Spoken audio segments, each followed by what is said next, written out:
En el nombre de Jesús. Amén y amén y amén. Aleluya. Bueno, voy a pedir en primer lugar que los pastores que se pongan cada uno y se identifiquen, y así pues nos vamos conociendo un poco. Yo no creo que tengo que identificarme.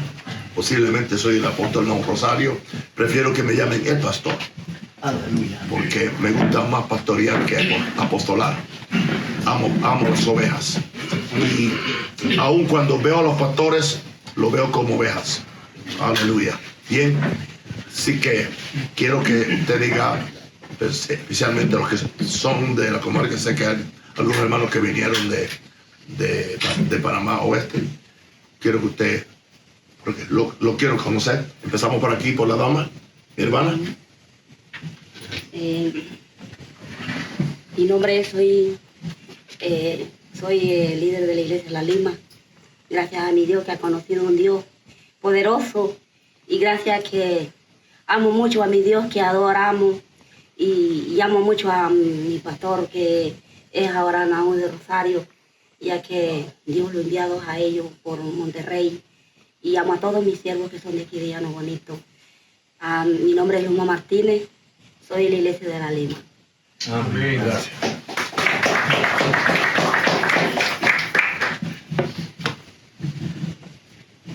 Yo lo bendiga. Muchos me conocen, pero yo sé que ustedes no me conocen, ¿verdad?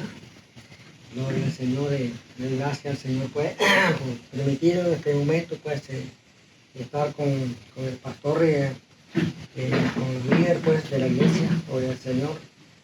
Soy de la iglesia de Sulá, soy el diácono de la iglesia de Sulá. Gloria al Señor.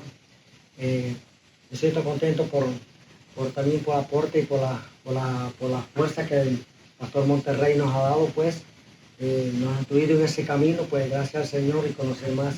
Quiero conocer más de la palabra, pues, más y más. Y gracias al Señor por la oportunidad que me da, pues, estar con ustedes. Así que, muchas gracias. Amén. Seguimos por aquí. Muy buenas noches. Gracias que haber llegado yo en este camino. Estoy construyendo una iglesia en Sabanete de Peña Blanca, de Cabecero San Pablo número 2. Y en el fin quiero contratar a ver si me pudiera ayudar a la iglesia esa para seguir en este camino del evangelio, a ver cómo vamos a quedar, que quiero llegar a la oportunidad donde están. Gracias.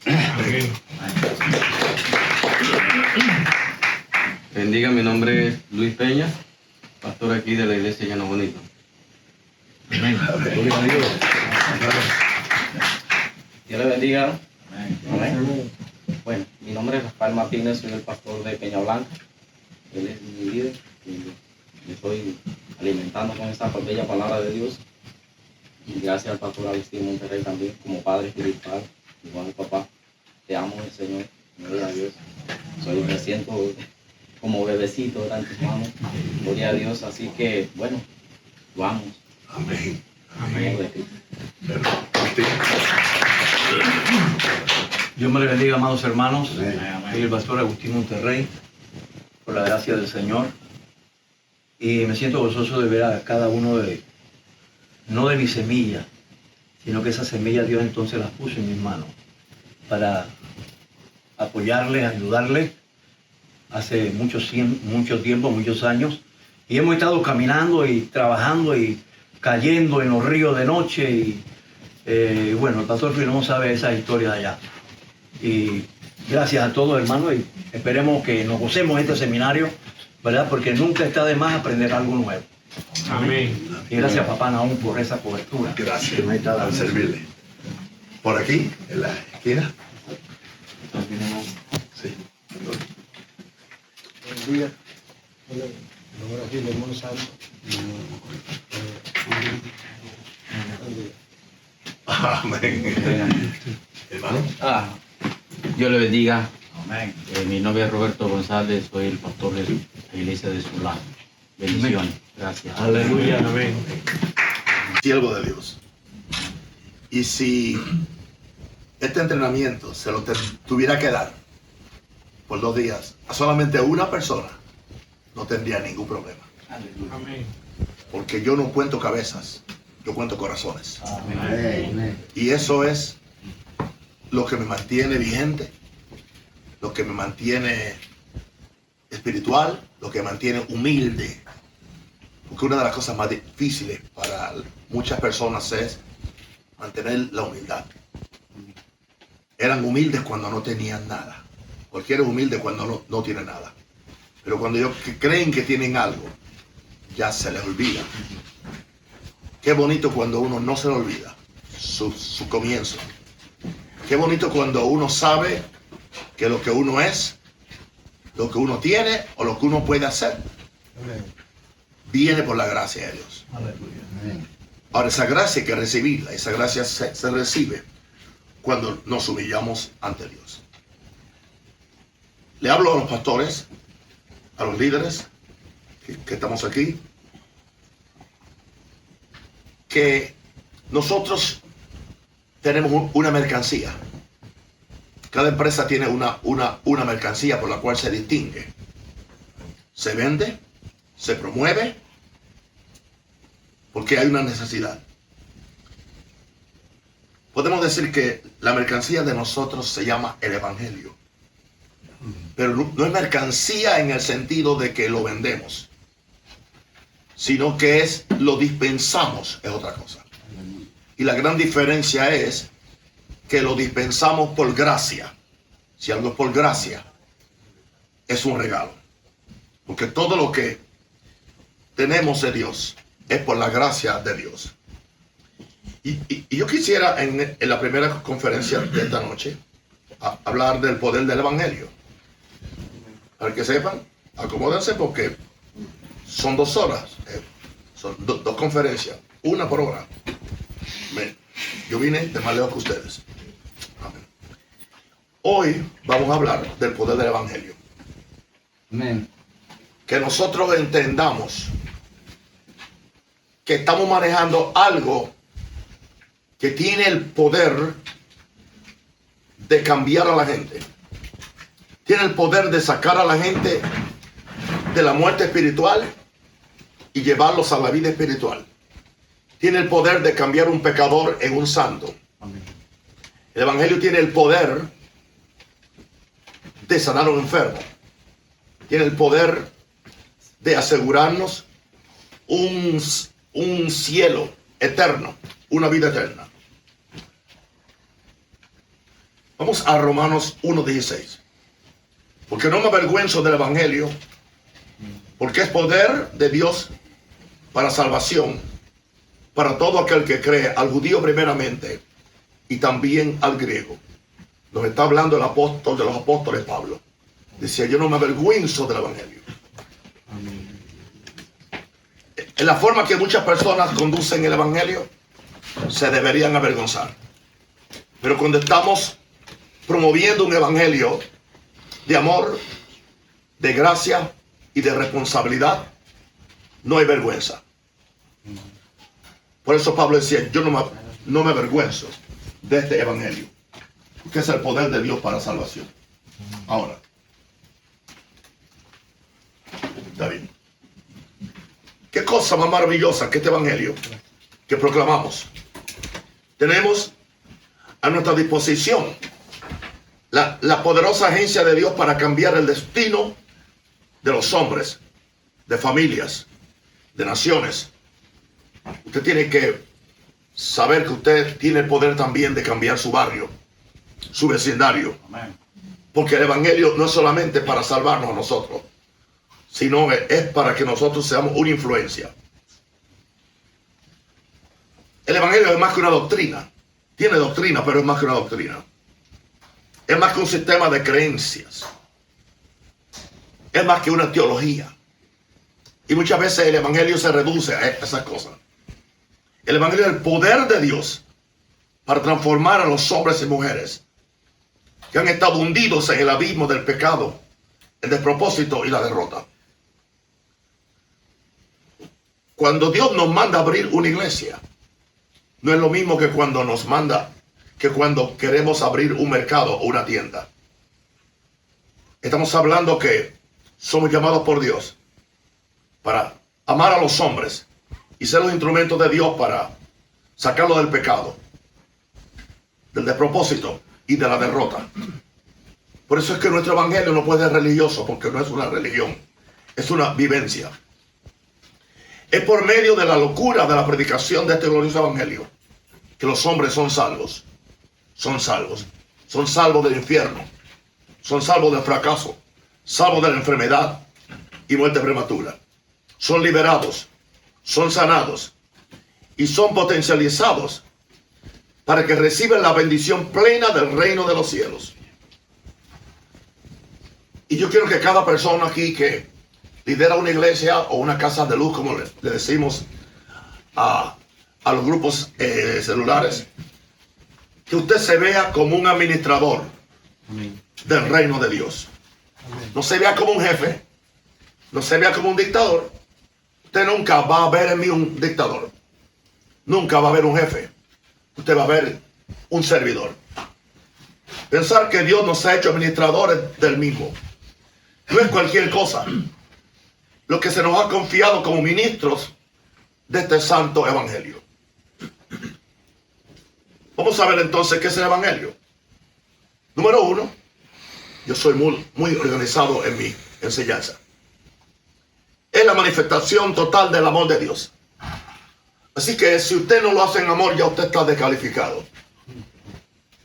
O usted está reprobado, que es peor. Es la manifestación del amor de Dios. Y todos conocemos cuál es la escritura piloto que apoya ese punto. Juan 3:16 al 18.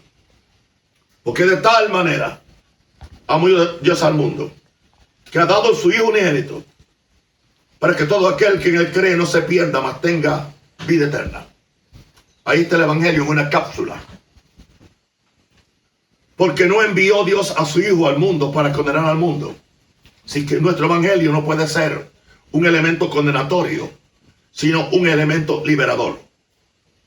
Sino que Dios envió para que el mundo sea salvo por él. Así que nuestra predicación conduce a la gente a ser salvo por él. Verso 18. El que en él cree no es condenado, pero el que no cree ya ha sido condenado. Ahí están los dos resultados de la predicación del evangelio. Algunos van a creer y van a ser salvos, otros van a rechazar y siguen condenados. Así que yo no tengo que condenar a nadie con mi predicación, porque ya él o ella se condenó. Me toca a mí tratar de sacarlos de la condenación por medio de la libertad del evangelio. Y la razón por la cual la gente se pierde es porque no han creído en el nombre del unigénito Hijo de Dios. Si el evangelio es la manifestación total del amor de Dios, es porque el evangelio presenta la verdadera identidad de Dios como un Padre amoroso. Y yo sé que yo nací en un sistema condenatorio, había salvación, había evangelio, pero yo nunca supe que Dios era un Padre amoroso, ni que era Padre. Siempre se hablaba de Dios y de Jehová, pero casi nunca se hablaba del Padre. Así que el evangelio, que es el amor, presenta la verdadera identidad de Dios como un Padre amoroso. El evangelio es un amor que no espera ser amado para amar.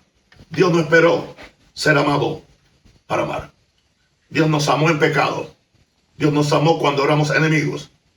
Y de la misma forma, cuando nosotros presentamos ese evangelio, esa es la forma como nos relacionamos aún con los enemigos del evangelio.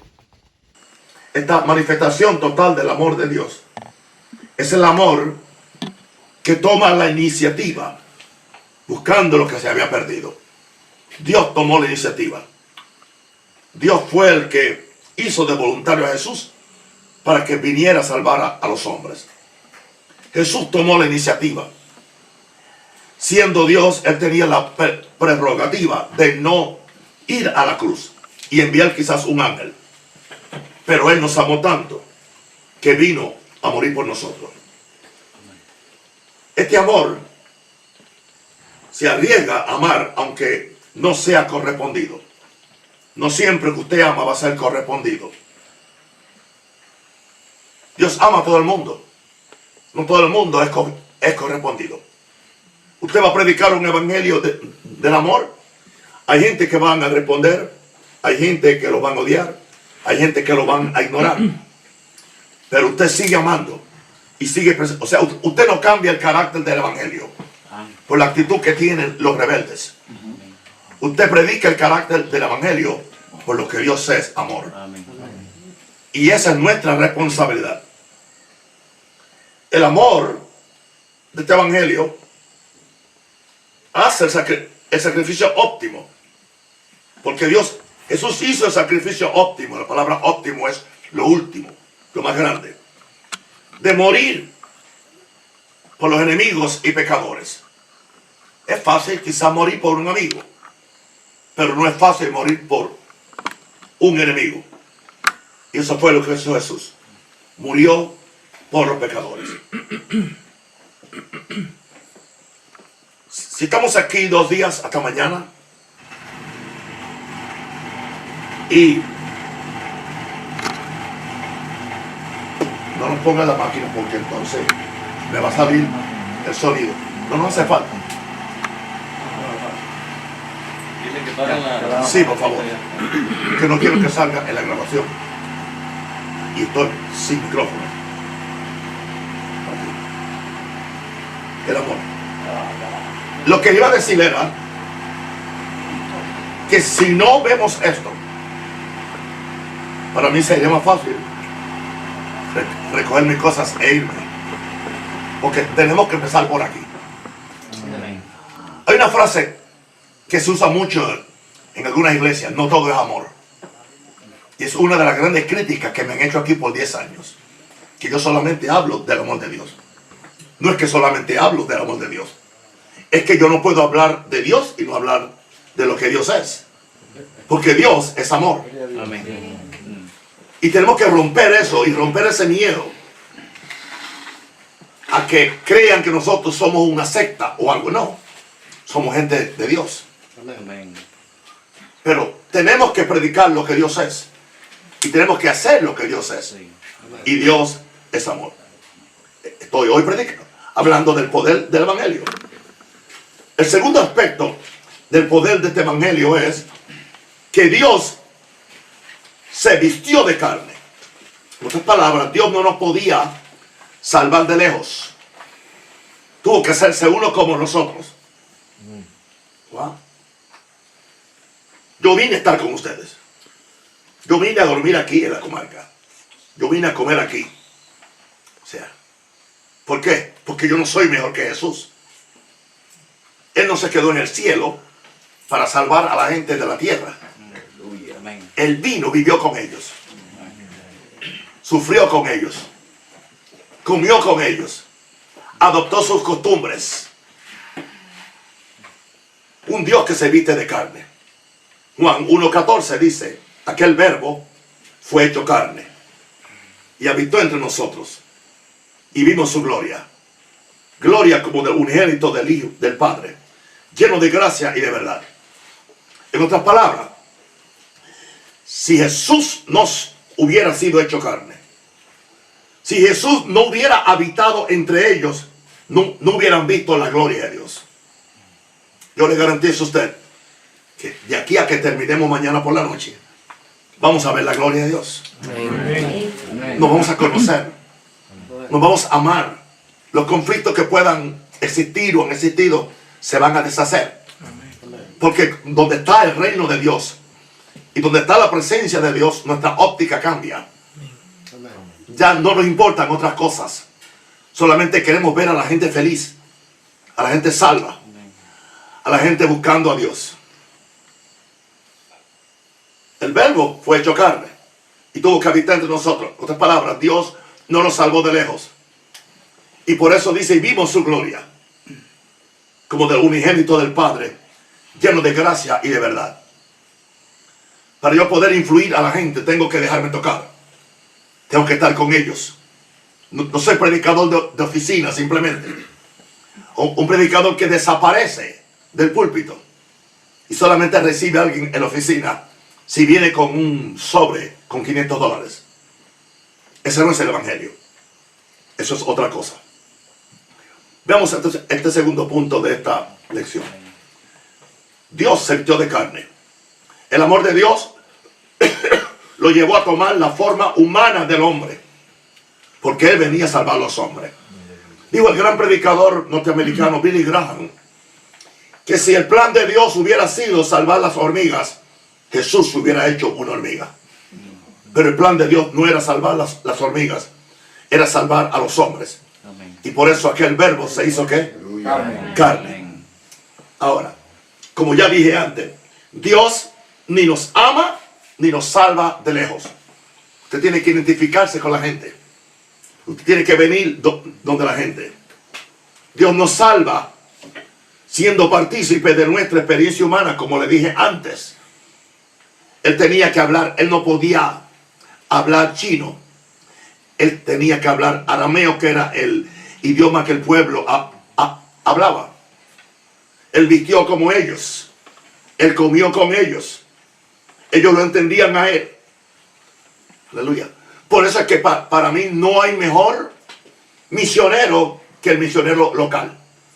Yo puedo venir e inspirarlos a ustedes, pero yo no puedo venir a imponer mi forma americana o mi forma maranata de una iglesia, sino que yo tengo que traer a Jesús y traer este evangelio, y usted tiene que manifestarlo, y usted mejor que yo sabe cómo le puede llegar a su gente. Pero hay una cosa que yo le aseguro: no hay ser humano que no tenga un vacío interno que solamente lo puede ocupar Jesús. Y eso es glorioso. Para mí no hay nada más importante que lo que estoy haciendo. Me dan $1 millón en vez de hacer esto. No. Me dan 50 millones. ¿Qué es con su dinero? Yo soy feliz haciendo lo que Jesús hacía. Dios ni nos salva, ni nos ama de lejos, ni nos salva de lejos. Nos salva siendo partícipe de nuestra experiencia humana. Veamos a Jesús. Jesús es la cara humana de Dios. Usted está pensando ahora: yo no puedo ser la cara humana de Dios. Yo no dije eso. Pero usted puede ser la cara humana de Jesús, porque Jesús está en usted. Y Pablo dijo: sed imitadores de mí como yo de Cristo. Él no lo dijo porque era apóstol. Él no lo dijo porque era pastor. Él lo dijo porque era un creyente, porque era un salvador que fue salvado por la gracia de Dios, y porque él vivió ese tipo de vida donde lo más importante para él era amar a Dios. Nunca nos pongamos tan espirituales que la gente no nos puede entender. Tengamos una cara humana. Fue en su carne que sufrió los efectos y la maldición del pecado en la cruz. En su carne, en su humanidad. Tenía una humanidad. Jesús se cansaba, le daba hambre, le daba sed, y estoy seguro que hubo momentos cuando se frustró. Hubo momentos cuando le dio la chiripioca en el templo. Empezó a hablar de sota a todo el mundo. Hubo momentos que lloró. Lloró sobre Jerusalén.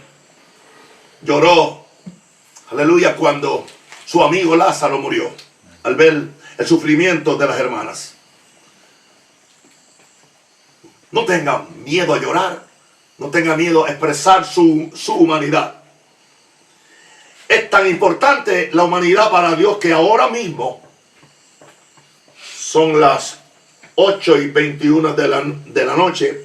Tenemos una persona vestida de humanidad sentada a la diestra de Dios en los cielos.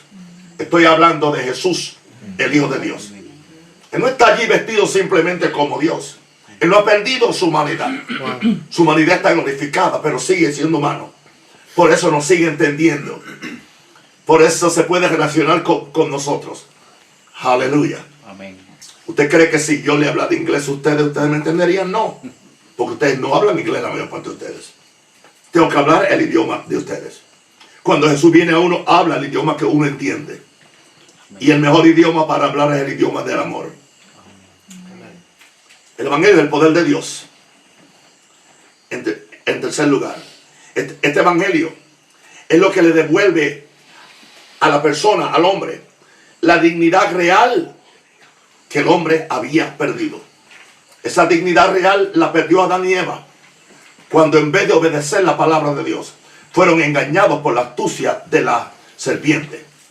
Así que nosotros también tenemos que devolverle a la gente la dignidad que ellos han perdido.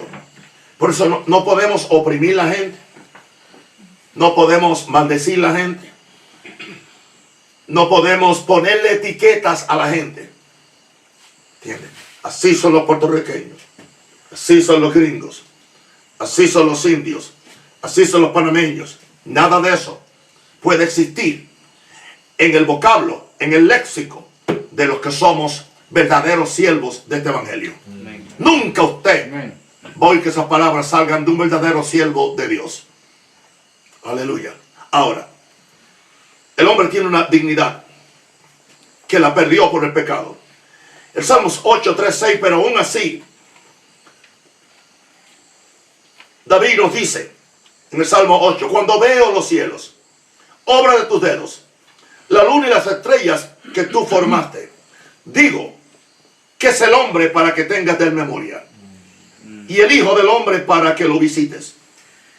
Le has hecho poco menor que los ángeles. La palabra ángeles ahí en sí es Dios, es Elohim. Es la misma palabra que está en Génesis 1:1. En el principio Dios, en el principio Elohim. Así que el hombre fue hecho un poco menor que Dios. Y nos dice David, y lo coronaste de gloria y de honra. Amén. Y le diste un poder para señorear sobre las obras de tus manos.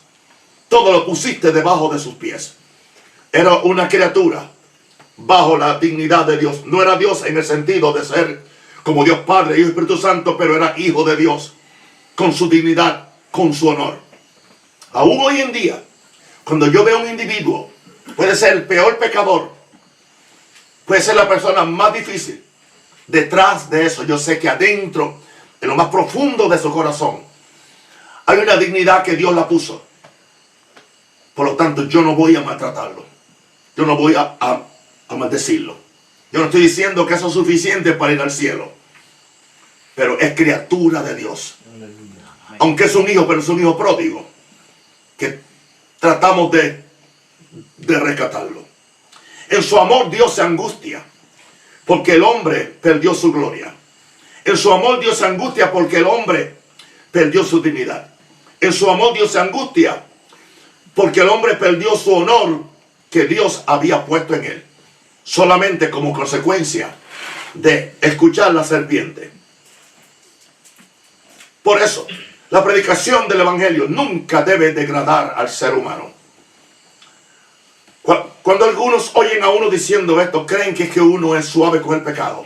No, uno no es suave con el pecado.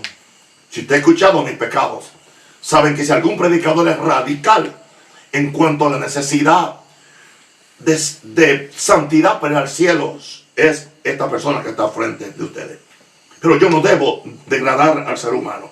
El evangelio nos viene a levantar del polvo, nos viene a sacar del pecado y nos trae la justicia, nos viene a sacar del autorrechazo para que ya amemos a Dios y también nos amemos a nosotros mismos.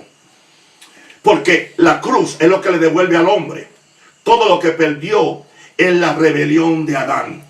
La cruz. Por eso, nuestro evangelio es un evangelio de la cruz. No podemos rechazar la cruz. La cruz. Porque fue allí donde Jesús se hizo indigno para hacerte digno. Se hizo pecado para hacerte justo. Aleluya.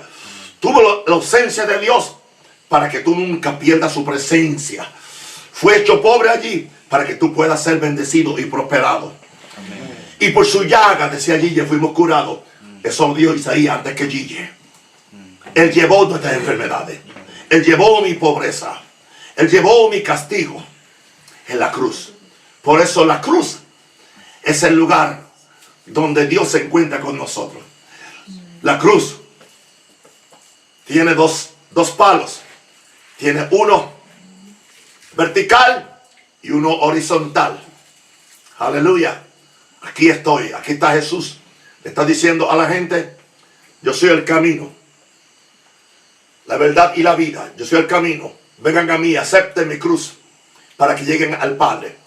Y aquí estoy yo, con los dos brazos abiertos. Los dos brazos abiertos, botando sangre por los clavos en los brazos. Pero yo quiero abrazarlos. Y en ese abrazo los voy a llenar con mi sangre. Para salvarlos, para perdonarlos, para justificarlos. Y aún para quitar el deseo de pecar de ustedes. Y eso puede acontecer. Ese es el poder que tiene este glorioso evangelio. Amén. Ahora, si vamos a ser colaboradores de Dios en la tierra y sus representantes legales, tenemos que participar de su naturaleza espiritual. Por eso hay que nacer de nuevo, hay que nacer del Espíritu. El poder del evangelio nos da la verdadera dignidad de hijos de Dios. Ahora somos hijos de Dios, dijo el apóstol Juan. Y aún no se ha manifestado lo que hemos de ser. Cuando Él se revele, seremos semejantes a Él, porque le veremos tal como Él es. El poder del evangelio nos da la verdadera identidad de hijos de Dios, que reinamos en vida, porque hemos recibido la abundancia de la gracia y el don de la justicia. Es una maravillosa salvación. Es maravilloso que ahora tenemos una dignidad. Esa dignidad no nos produce orgullo ni vanagloria. Pero yo no me siento inferior al que tiene una posición más alta que yo. Yo no me siento inferior al que tiene una educación mayor que yo. O al que tenga más dinero que yo. O al que tenga una posición política, religiosa o económica superior a la mía. Eso a mí no me afecta. Yo sé quién soy, un hijo de Dios. Lavado con la sangre del Cordero. Amén. Destinado, aleluya, a reinar con Él. Sienta, no un orgullo, pero sienta ese aprecio cuando usted predica. Y le garantizo que usted le va a subir la dignidad a la gente. No es que se van a poner vanidosos, no. Porque si alguno está en Cristo, nueva criatura es. Ahora somos hijos de Dios, ahora somos hijos de Dios. Aleluya. Ahora. Vemos ahora que el evangelio, yo le llamo en este cuarto punto, es la agencia de Dios para librarnos de todos los enemigos que aún se oponen a nuestro progreso. El hecho de que somos salvos, el diablo no se fue de vacaciones. Los problemas no se terminaron. Los demonios están más activos en contra tuya que nunca antes. Pero el evangelio sigue siendo la agencia de Dios para librarnos de todos los enemigos que se oponen a nuestro progreso. Segunda Timoteo capítulo 1 versículo 10 nos dice, pero que ahora ha sido manifestado, está hablando de la gracia que ha sido manifestada por la aparición de nuestro Salvador Jesucristo, el cual quitó la muerte y sacó a luz la vida y la inmortalidad por el evangelio.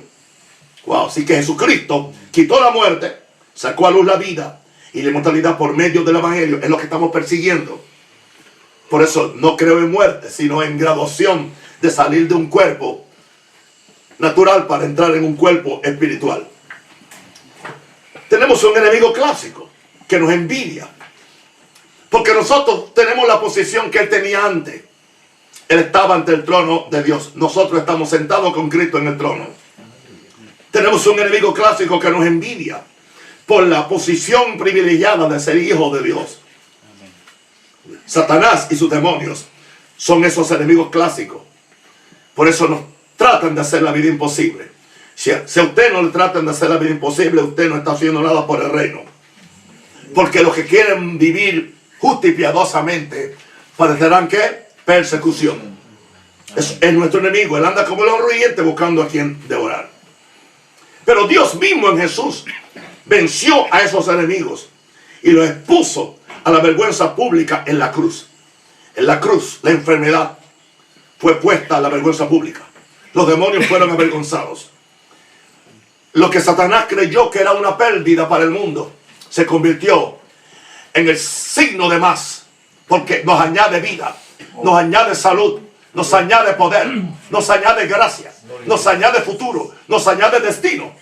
Se llama Jesús, se llama la cruz. Dios mismo en Jesús venció a esos enemigos en la cruz y los expuso a la vergüenza pública en la cruz. Satanás ha sido avergonzado, ha sido despojado.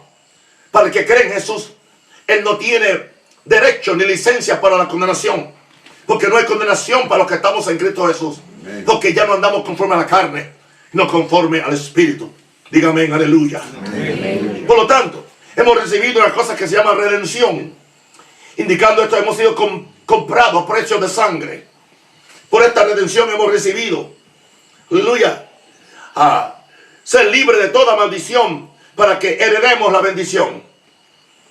Él fue hecho maldición para que yo reciba la bendición. Porque maldito todo aquel que es colgado en un madero para que la bendición de Abraham nos alcance. Tienes derecho a la bendición de Dios. Tienes derecho a la salud, a la salvación, a la paz. Por eso, nuestro evangelio tiene que proclamar eso, porque es la agencia de Dios llevar las buenas nuevas. Aleluya. Por lo tanto, este evangelio nos trae el poder de Dios para una salvación completa. La salvación completa reside en este evangelio glorioso, que es una salvación completa. Es una salvación de espíritu, de alma y de cuerpo. La salvación empieza por el espíritu, cuando nacemos de nuevo. La salvación continúa cuando nuestra alma, nuestros pensamientos, nuestras emociones, nuestra voluntad son santificados y decidimos caminar en santidad siendo la voluntad de Dios. Y la santidad y la salvación aún se manifiesta cuando nuestro cuerpo también participa de la vida de Jesús. Y como consecuencia ya nuestros miembros son miembros para la justicia y no miembros para el pecado. Ese es el evangelio. Esa agencia de Dios que se llama el evangelio nos concede una posición tan privilegiada que nos siente en el mismo lugar que está Jesús, en lugares celestiales. Pablo nos dijo en Efesios 1 que hemos sido sentados con Jesús, juntamente con Él en lugares celestiales. Estamos hablando espiritualmente. Naturalmente usted está sentado en una silla. Espiritualmente usted está sentado con Jesús en lugares celestiales, por encima de todo principado, toda autoridad. Y el evangelio tiene que anunciar todo eso. Aleluya. Número 5. Este evangelio tiene promesa para esta vida y la venidera. Amén. El evangelio no solamente es un evangelio por ahí que solo te habla de prosperidad y de vivir bien y de tener éxito. Y yo creo eso. Pero eso no es lo más importante del evangelio. ¿De qué le vale al hombre que se gane todo el mundo y al fin pierda su alma? Gloria a Dios. Primera Timoteo 4:8 dice: el ejercicio corporal para poco es provechoso, pero la piedad para todo aprovecha, pues tiene promesa de esta vida presente y tiene promesa de la vida venidera. Es un todo inclusive. O sea que cuando usted predica el evangelio, hay promesas para la salvación, hay promesas para el bautismo del Espíritu Santo, hay promesas para la autoridad para sanar enfermos, pero hay promesas para sanar tu cuerpo, hay promesas para que Dios conteste tus oraciones, hay promesas para que Dios te supla tus necesidades financieras, tus necesidades familiares. Y usted tiene que predicar un evangelio redondo que cubra todas las áreas. No se incline solamente a una cosa. Ahí es que la gente cae en herejía. Hay un evangelio que solo ofrece una mera escapada del infierno y una gloria venidera después de la muerte. Ok, vamos a ponerlo en esta forma. Nos salvó del infierno, ya no estamos ahí. Pero hay un hueco entonces, porque aún yo no me he ido. En mi caso particular son 77 años. Y hay un intermedio del infierno que Él me sacó al cielo a donde voy. Hay un evangelio que solamente dice que hable de que Cristo viene, y Cristo viene y yo lo creo y lo predico. Pero mientras Cristo viene, tenemos que estar ocupados. Amén. Y tenemos que hacer lo mejor que podamos por nosotros y por la gente y aún por nuestro país. Usted tiene que ser un buen ciudadano. Los mejores ciudadanos deben ser los cristianos. Son los que no son juega vivo. Son los que son responsables. Porque este evangelio tiene promesas para esta vida. Si este evangelio tiene promesas para esta vida y la venidera, indica entonces que tiene responsabilidades para esta vida y la venidera. Y muchas veces los cristianos se les ha enseñado solamente a irse al cielo y no saben cómo vivir en la tierra. Jesús habló mucho de cómo vivir en la tierra. Las epístolas nos hablan mucho de cómo vivir en la tierra. Y hay un libro que yo le recomiendo para que usted aprenda a vivir en la tierra. Se llama el libro de los Proverbios. Cubre todos los temas. Desde la sabiduría, cómo criar los hijos, cómo hacer su negocio, todo esto. Hay un evangelio que solo ofrece escapar del infierno y una gloria venidera después de la muerte. Y eso es cierto. He aprendido que la mayor parte del mensaje de Jesús trató con la forma de vivir en esta tierra. Jesús trató todos los temas, porque él sabía que estamos en esta tierra. Ahora, la cruz nos asegura que somos libres de la maldición de esta tierra, a la misma vez que nos devuelve las bendiciones del reino de los cielos para esta tierra. La cruz nos asegura que somos libres de la maldición de esta tierra. No defienda la pobreza, es una maldición. Yo no dije que los pobres están malditos. No me diga que si usted no tiene una medicina y de eso depende su vida, que entonces la enfermedad es una bendición. No lo es. Si fuera una bendición, Jesús no hubiera venido. Cómo Dios subió con el Espíritu Santo y con poder a Jesús de Nazaret, y cómo este anduvo haciendo bienes y qué hacía. Y sanando a todos los oprimidos por el diablo, porque Dios era con él. Amén. Yo soy del Pentecostés antiguo, aunque no soy un pentecostal anticuado. Es una gran diferencia. Que creía en la salvación, en la santificación, en la sanidad, en la vida abundante. Pero nunca usar la gracia de Dios como una excusa para el pecado. Wow. La cruz nos asegura que somos libres de la maldición de esta tierra, a la misma vez que nos devuelve las bendiciones del reino de los cielos para esta tierra. Hablemos del sufrimiento. Vamos a sufrir. Sufrimos por causa del reino. No suframos por nuestra propia necedad. El sufrimiento nunca es el tema central del evangelio. El sufrimiento viene como consecuencia del conflicto que tenemos con Satanás y con los demonios. El sufrimiento viene por el conflicto de un enemigo que se opone a que recibamos la herencia que nos corresponde como hijos de Dios. Dice que los que quieren vivir piadosamente padecerán persecución. Pero dice la Biblia que gozaos y alegraos porque vuestro galardón es grande en los cielos. Vamos a ser perseguidos, vamos a ser malinterpretados. Satanás nos tiene ganas. A veces que pasan semanas cuando yo me encuentro bajo persecución. No me quita el guante. Semanas y tengo yo que luchar en el espíritu. Pero yo no puedo irme a desquitarme con los hermanos. No es culpa de ellos. Yo tengo que ser ya lo suficiente maduro para saber que mi enemigo es Satanás. Mi enemigo no es el otro pastor. Mi enemigo no es el gobierno. Mi enemigo no es la gente, es Satanás. Y yo puedo ponerlo bajo mis pies. Porque Pablo dijo, y el Dios de paz aplastaré en breve a Satanás bajo vuestros pies. Estoy por terminar esto para ir afuera, tomar un poco de fresco.